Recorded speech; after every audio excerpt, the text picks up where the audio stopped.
More strength and less cardio in menopause is not an easy pill to swallow for many of you listeners until you do.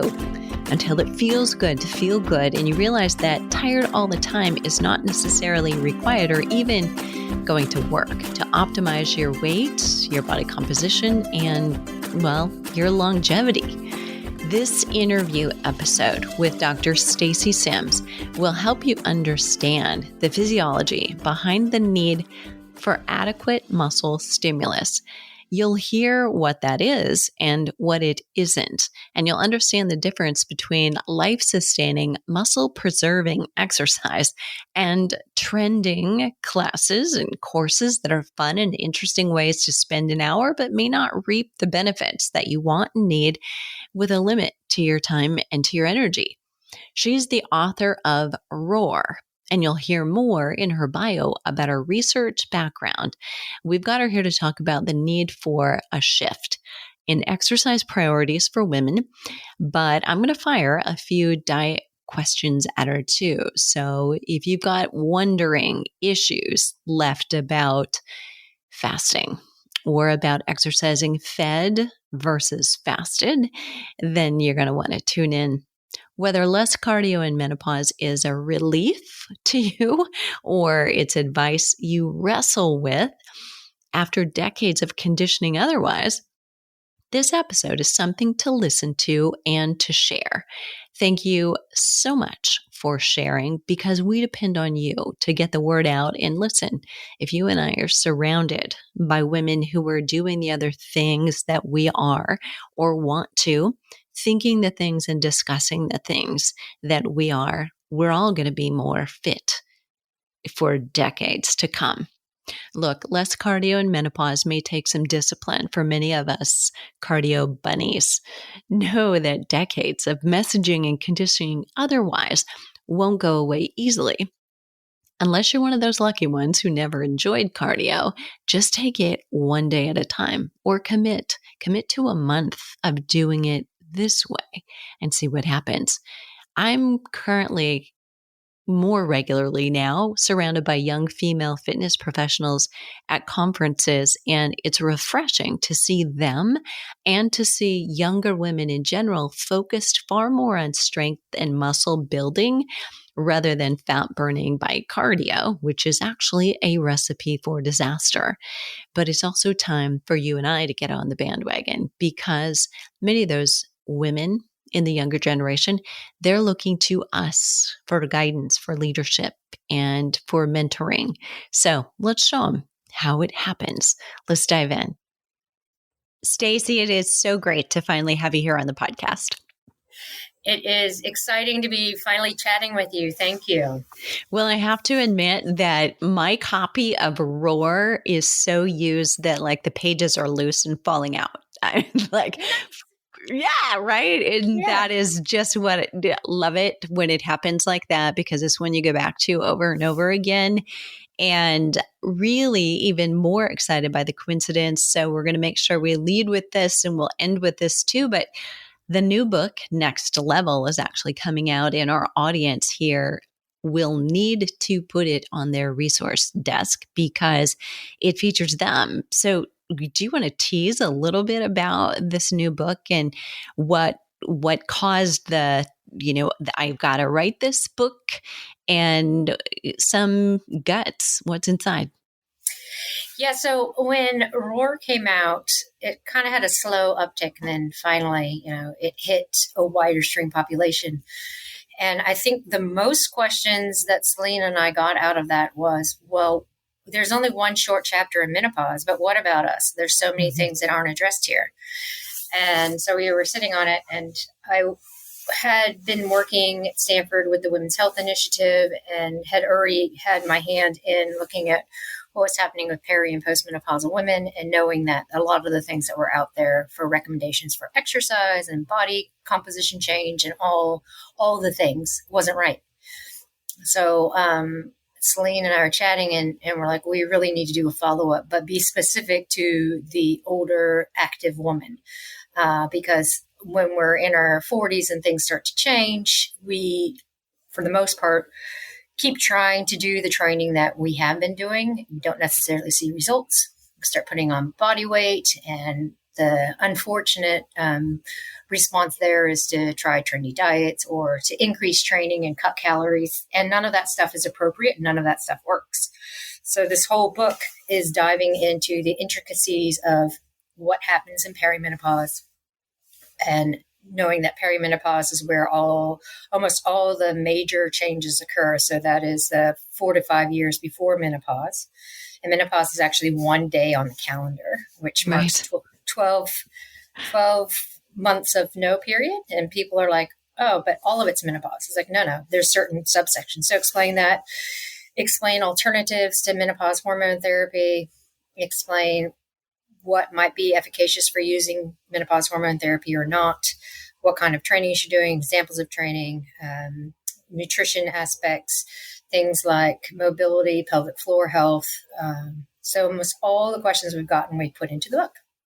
Beautiful. And it's called, everybody, Next Level. So if you're listening to this after the fact, because we're about right on top of it. So chances are it was released and you can get your grubby little hands on it anywhere. Its release date was May 17th. So Next Level. And we'll put a link in the show notes for that too, so you can grab it.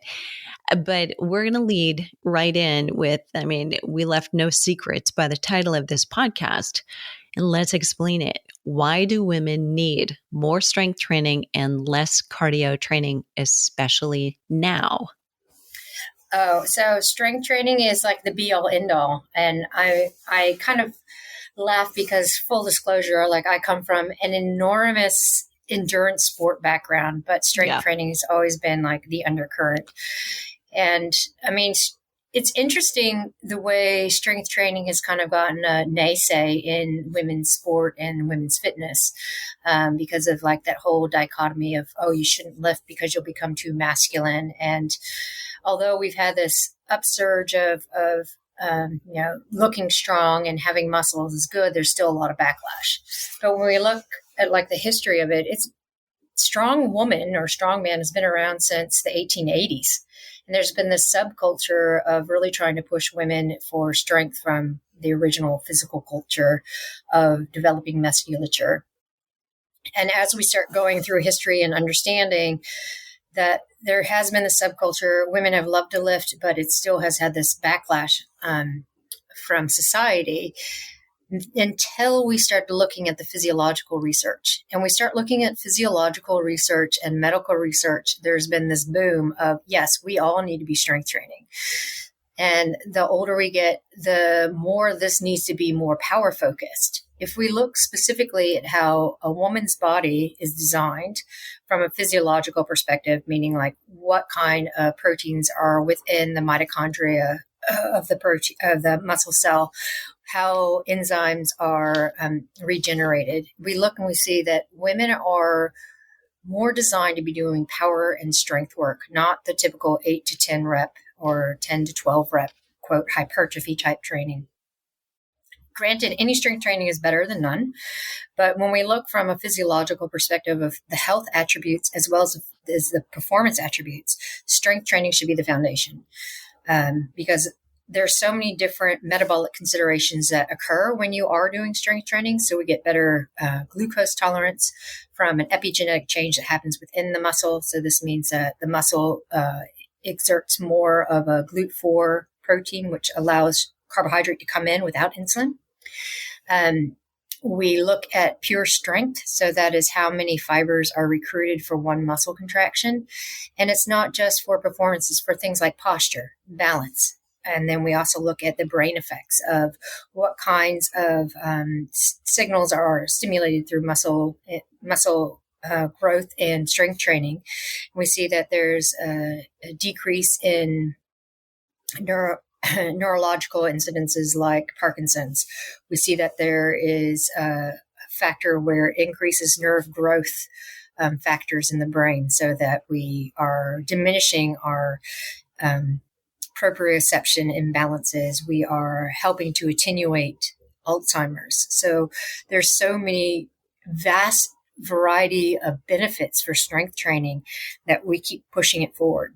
So yes, of course, it does benefit performance. It gives us, the strength to keep doing what we're doing. It gives us the leverage for stress resilience. But when we look at cardiovascular attributes, that's just looking at cardiovascular health. And there are some brain benefits, but if you're really going after total health, it has to be the push for strength training. Love that. I want to back you up just for a second so that for listeners who heard this, but maybe they might skim over it and I'm not going to because I want to catch them. So when you said, typically that, you're going slow and controlled in the, 8 to 12 reps range, they get that. But when you said it should have more of a power focus, let's just dive into that and make sure that every listener understands, what does power focus mean? So when we're looking at power focus, we're looking at the true neuromuscular connection. So I think the typical lingo is 3x5. So it's 3 to 5 exercises, 3 to 5 reps, 3 to 5 sets with 3 to 5 minutes between sets for recovery. So we're not looking at any real cardiovascular adaptations or tapping into that cardiovascular aspect. We are looking at how much strength or how many muscle fibers can you recruit to be able to lift something heavy. So we're pushing through the ground. We're doing our push. We're doing our pull. We're doing our twists and rotations and lunges to really exert a lot of strength and quick motion through that strength for the power. So as we get older as women, we lose that neuromuscular connection. And it's really apparent in the perimenopausal time frame where we start getting slower. Our cognition reaction starts being a little bit dampened, I guess is the best way to put it. And it is because we're starting to lose that neuromuscular connection. So we need to put that focus on that fast, explosive movement through heavy weight in order to really benefit from a health and longevity standpoint. But the flip side of it is from a performance perspective. It's incredibly beneficial for anything from like quick box fitness type stuff all the way through your endurance marathon kind of stuff.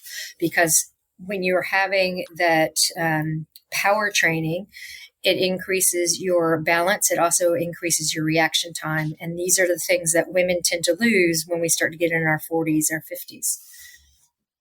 Love it. Love it. Great description. Thank you so much. Okay. Can we do this? What if we went like decade by decade kind of through an adult woman's age span or lifespan where we talk about like the proportion of, training time that might be cardiovascular, might be anaerobic, strength training. And what do you see? Like if you were going to take a woman in her 20s versus a woman in her 30s or 40s, 50s, 60s, what would your suggestion be? So assuming that they're not training for a particular event, because then that's a whole different conversation. If we are training for life and looking at how the body responds to different training practices, someone in their 20s needs to work more on, because we have a lot of metabolic changes that happen in the early 20s. And we see this, I often say it's like the freshman 15 when you go to university. But even when you don't go to university, you still have this change. And it's a more settling of your resting metabolic rate because you're no longer in that growth development phase of being a teenager. So with the eye of body composition change in your early 20s, can be a little bit later into your mid 20s. This is where, yes, strength training, but we also want to look at the strength training as well as the cardiovascular training from a high intensity aspect. So we're doing 3 to 5 minutes of high intensity work and recovery 2 to 3 times a week. We're doing resistance training, and there's going to be a mix of heavy lifting and a little bit of more that 6 to 10 rep range. So you're getting full functional range of motion, full strength through every movement. But it's also the time where women can recover really well and really fast. So it is looking at maximizing your time in the gym, not spending a long time in there, but really focusing on that high intensity, getting the strong movements. It's all the power training. It's the speed. It's the ability to tap out at that high intensity, because this is the time where your body can really absorb that fast work. And when you're looking at the fast work, that benefits you in your 30s and your 40s.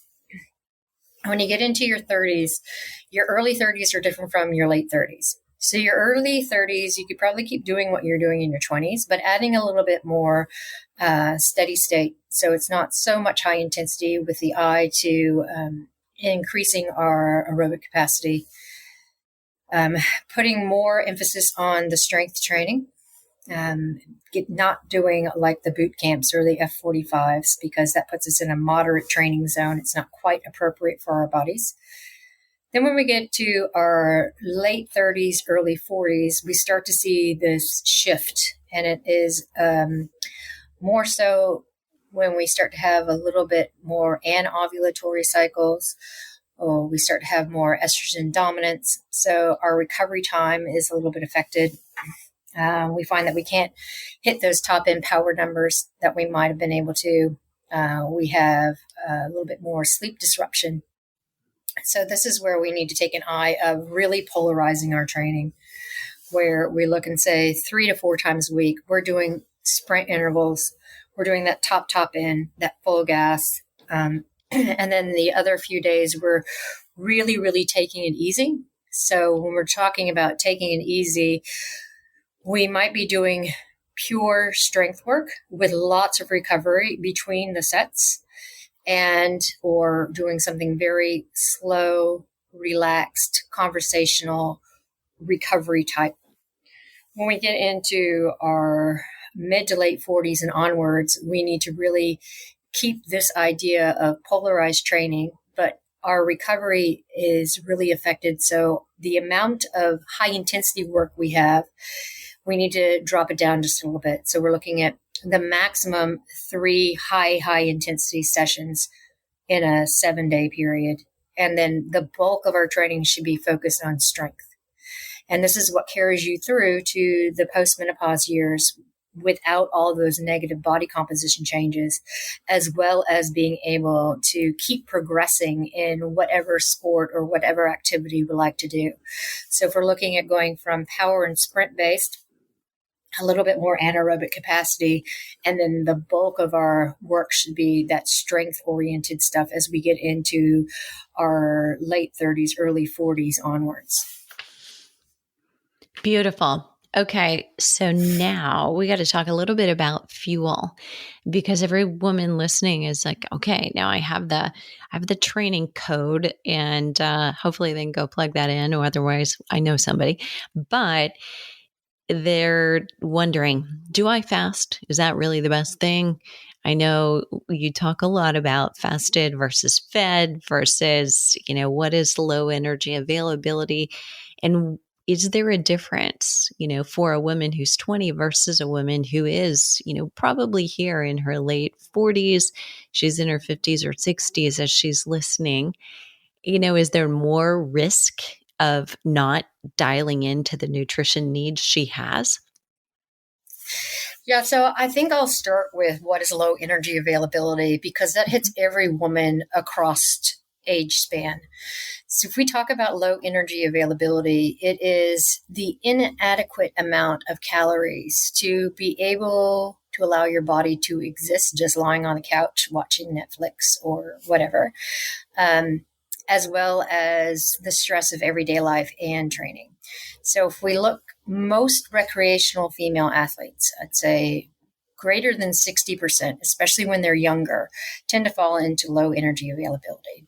It can be intentional or it can be unintentional. When we talk about intentional low energy availability, they're not trying to put themselves there, but it happens because they're doing fasted training, they're delaying food intake post-exercise, they are trying to restrict calories for body composition change or some kind of challenge, or they just don't have the nutrition knowledge to support the training and the stress they have under their life.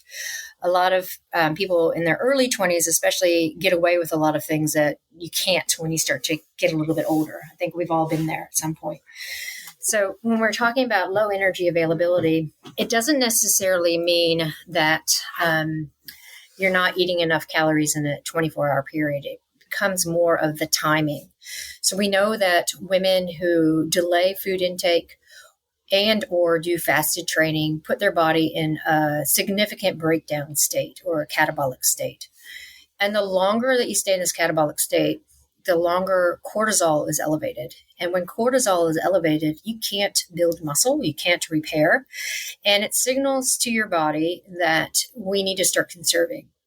And we know that within 5 days of low energy availability, your thyroid and resting metabolism take a hit. So you start to conserve. And it's not as apparent when we're looking at younger athletes or younger women who are in fitness as it is when we start to get into our late 30s, early 40s, because our bodies are already going through a changeover with these hormone switches and downregulation of estrogen and progesterone, which also causes body composition change. But then if you're not supporting your training through food, you definitely start to see an increase in belly fat. You start seeing a decrease in lean mass pretty quickly.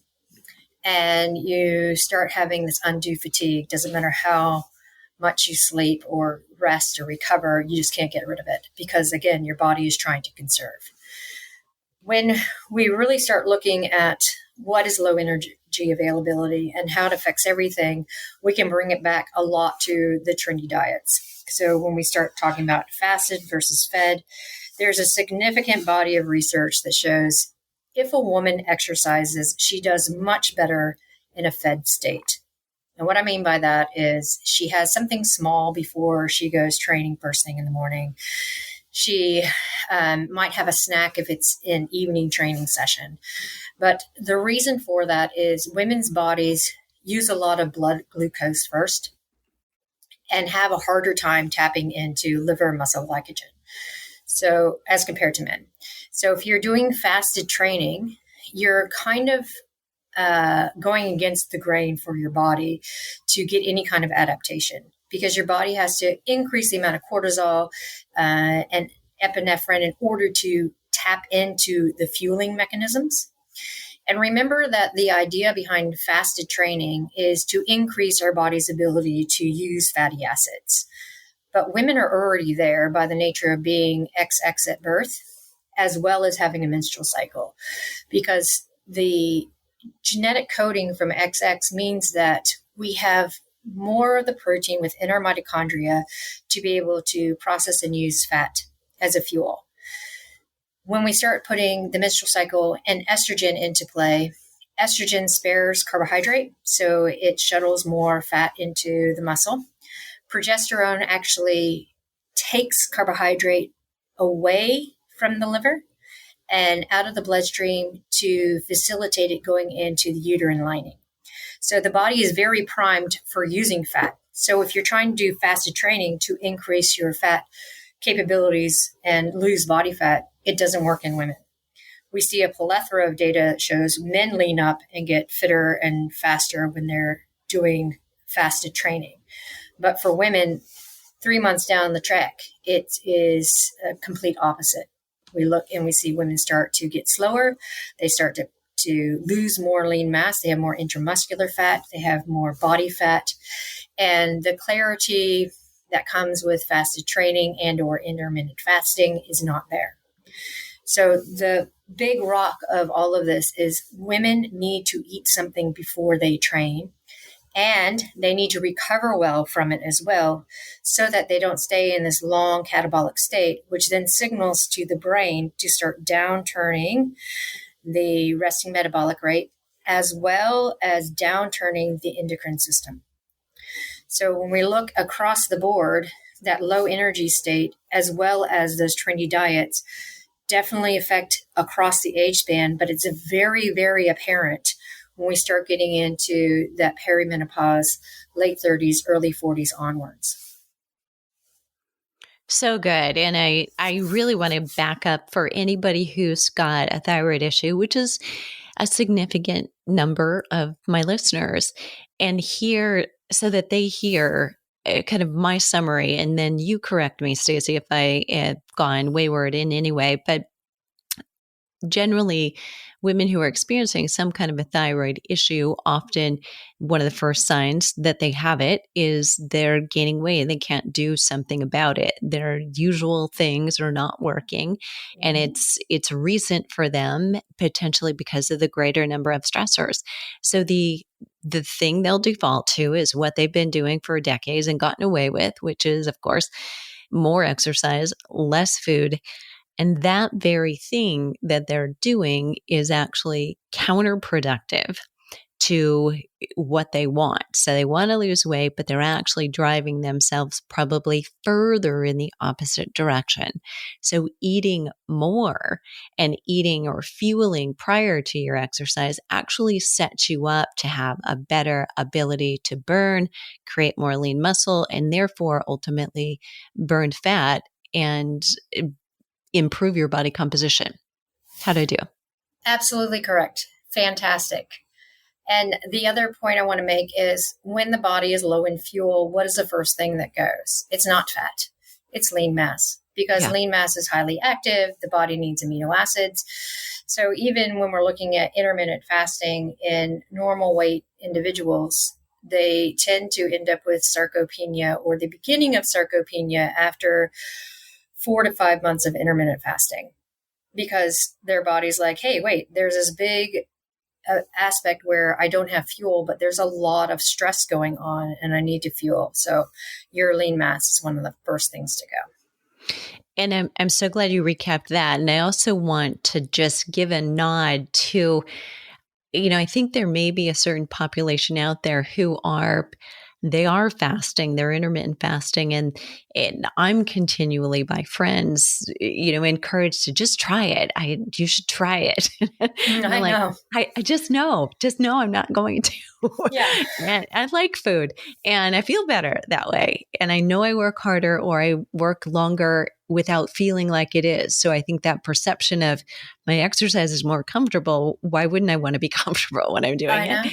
I know. But I think there's certain people who are fasting and exercising and have the impression that for them it is working. But I want to plant this seed and ask you, and we're just speculating potentially, but you may have research on it, that my concept here is that they may actually be getting some results or thinking they do, but they could be getting better results because they may be, just kind of leveling off. Like I'm going one step forward, but then I'm going one step back. I'm doing these things, these habits that are actually muscle wasting.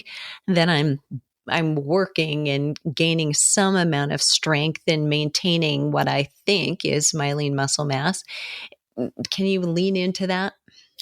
Yeah, for sure. So when we look at the overarching research, especially in women, we know that calorie restriction and fasting, the calorie restriction aspect has better outcomes than doing fasted training or intermittent fasting for a variety of reasons. One, most of the time, the calorie restriction is planned. So it's not in and around training. So women actually can build lean mass and lose body fat. Two, with calorie restriction, you still have the availability of eating the foods that you like, but you are looking at taking out a snack or so in the evening. And when we look at intermittent fasting, a lot of the times women do fasted training because the training comes in their fasted window. But as you're saying, like the weight on the scale might go down, but that's not indicative of body fat loss. It's more indicative of lean mass loss, can also be bone mineral density loss or bone loss, because those are two big systems that get hit with lack of food more so than fat. The other thing is when women are doing fasted training and they start going to like spin classes or HIIT classes, Orange Theory, boot camp, all these moderate intensity, they feel like they're getting a good workout and they feel like it's been really hard. But in fact, when you look at the physiological metrics, they've been in this gray zone where it is too easy to be truly hard and too hard to be easy. So it doesn't really give much benefit when we're looking at changing body composition. Amen. Oh God, yes. Yeah. Whereas if we give a little bit of food, it could be a half a banana, even like something small. Then when they go into these classes, they can hit those top end intervals way harder. And so the hard becomes hard and the recovery becomes easy. And we see this in a fitness scope where all of a sudden their running pace or their cycling pace or their lifting is improving at a much faster rate. And it is because they have a little bit of fuel. And when we start looking at, fasted training works for me, maybe because you're losing all this tissue, but it's not necessarily the tissue you want to lose. Whereas if we put in a little bit of food and nutrition when your body is under a significant amount of stress, because that's what exercise is. And the idea behind exercise is to give your body that stress, but then also signal to the body that it's okay, because now here's some nutrition that's going to help support you to adapt to that stress. And this is how we get fitter. Whereas when you start looking at fasted training or training in a fasted window, you're taking away a very key component to allowing the body to adapt to stress and become stress resilient. So when we look at putting in a little bit of food, women usually go into a workout, can hit the high intensity high and get a big growth hormone response, get a really good endorphin rush and be like, wow, that was an amazing workout. And if you keep track and you're comparing fasted versus a little bit of fed, they start to see this patterning and difference. And then it feeds forward into the fact that you've done something that's a little bit more high intensity than what you used to. And then that feed forward to increasing the signaling for developing lean mass and losing body fat, especially that deep abdominal visceral fat that starts to come on so quickly in women when they're doing fasted stuff and or getting older in life. So I know people freak out when I'm like, no, don't do fasted work. But when we look at the evidence and the research, it's been done on men, and men's bodies respond differently. And if I were to put it into numbers, we look at the amount of fuel a sedentary normal weight woman needs just to exist. We know it's around 45 calories per kilogram of fat-free mass per day. For men, that sits around 15. So there's a huge difference in what the bodies need just to exist from a threshold response, because women have two areas in the brain that are responsible for understanding nutrition density, where men only have one. So if we are down-regulating the amount of food that are coming in and the brain is perceiving that there's low energy density, there's low carbohydrate, then it really goes, okay, we got to start conserving. We have appetite hormone suppression. We have a misstep in our luteinizing hormone pulse that's responsible for ovulation and menstrual cycle control. We have a downregulation of thyroid, like I said, within 5 days. We have a downregulation of our resting metabolic rate. So when women are like, I'm losing weight, this fasting stuff is really working. If we were to put them in the lab and do a resting metabolic rate before and a resting metabolic rate after, they would find that just to exist, their calorie intake would drop between 2 and 800 just to exist, because the body is in this conservation state. So I can't impress everybody that's listening enough. A small amount of food before you go training. It's not a full meal. It can be 100 to 150 calories of protein and carbohydrate before you do any kind of training is going to benefit your body so much more than if you were trying to do fasted training. And you have to look to recover well with nutrition within 30 to 45 minutes afterwards. That could be breakfast. It could be a protein shake, whatever it is, but stop that breakdown state. And then if you're looking to lose weight, you use the calorie restriction model where you're taking out an evening snack or you're having more of your food throughout the day and less at night. This is how the body works, because we think about the body is under stress when we are awake. All of our life stress, all of our training stress, everything that our body is trying to adapt to occurs during the day. And this is when we need the food. We need to be able to support our body to become resilient to stress in order for it to have a surplus to adapt to training. Beautifully said. Okay, so you're listening, or you're talking, they're listening to a group of women, most of them between 45 and 70.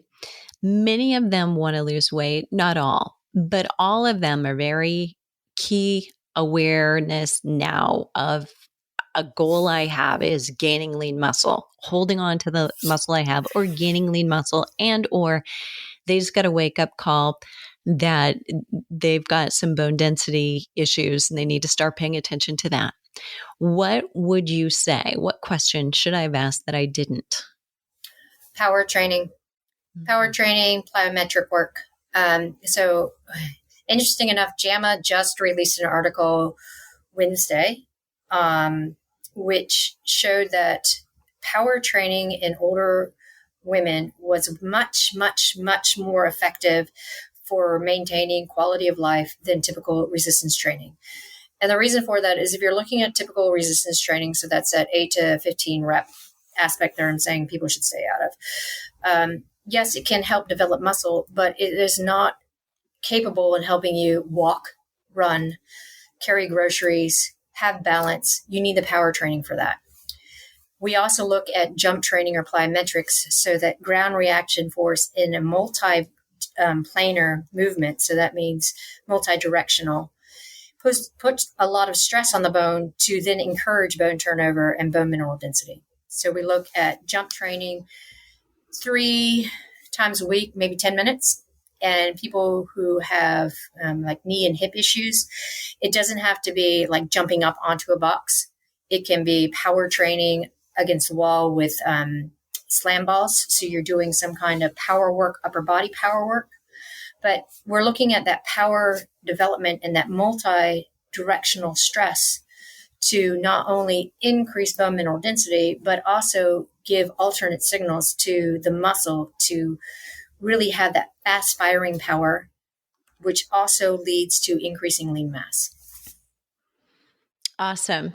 Great point to drop in on. All right. We got to say it again. Where can listeners get your book? So you can get it at most retailers, which is exciting to know that we have distribution. And you can get it on Amazon, of course. You can go to Pingdom Random House and get it off the publisher website.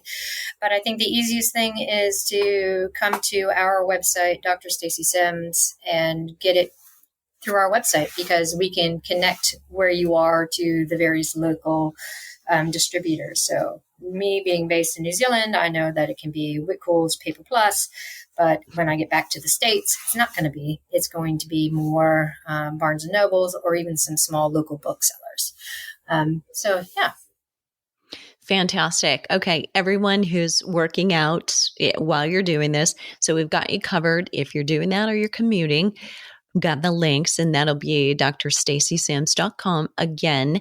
And you want to follow her. So whether you're on Facebook, you're on Instagram, she's both places. And it's a gold mine, a wealth of information. And I know for those of you who may be a little resistant to some of the things we talked about today, it takes repetition and hearing them again and hearing the science, because I know it matters to you. Why?